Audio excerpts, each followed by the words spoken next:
Cricket చరిత్రలోనే అత్యంత ఉత్కంఠభరితంగా సాగిన ఐపీఎల్ 2026 గ్రాండ్ ఫైనల్ మ్యాచ్ ఫ్యాన్స్కు నరాలు తెగే టెన్షన్తో పాటు అల్టిమేట్ ఎంటర్టైన్మెంట్ను అందించింది.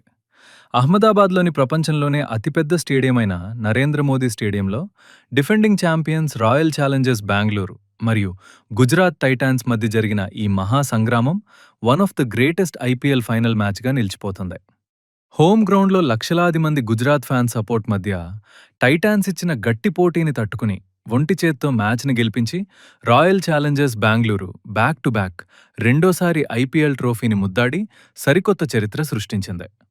టాస్ గెలిచిన ఆర్సీబీ ముందుగా బౌలింగ్ ఎంచుకోగా మొదట బ్యాటింగ్కు దిగిన గుజరాత్ టైటాన్స్ ఆరంభంలోనే భారీ షాక్లు తగిలాయి.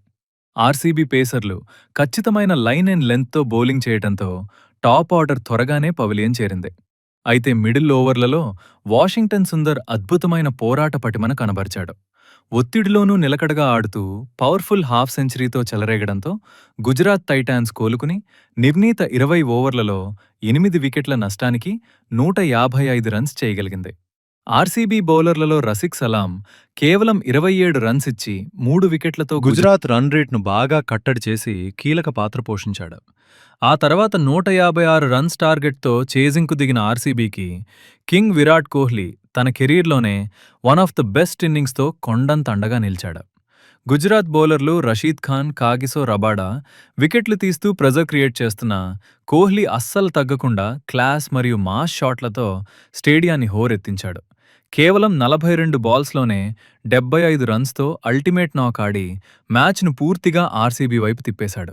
అతనికి తోడుగా వెంకటేష్ అయ్యర్ 32 రన్స్తో కీలక భాగస్వామ్యం అందించడంతో ఆర్సీబీ మరో 2 ఓవర్లు మిగిలి ఉండగానే అంటే 18 ఓవర్లలోనే 5 వికెట్ల తేడాతో టార్గెట్ను ఫినిష్ చేసింది.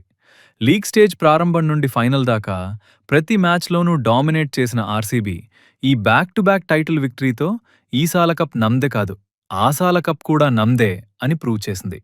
కింగ్ కోహ్లీ హిస్టారికల్ ఇన్నింగ్స్ మరియు ఆర్సీబీ వరుసగా రెండోసారి కప్ కొట్టడంపై మీ అభిప్రాయాన్ని కింద కామెంట్ చేయండి.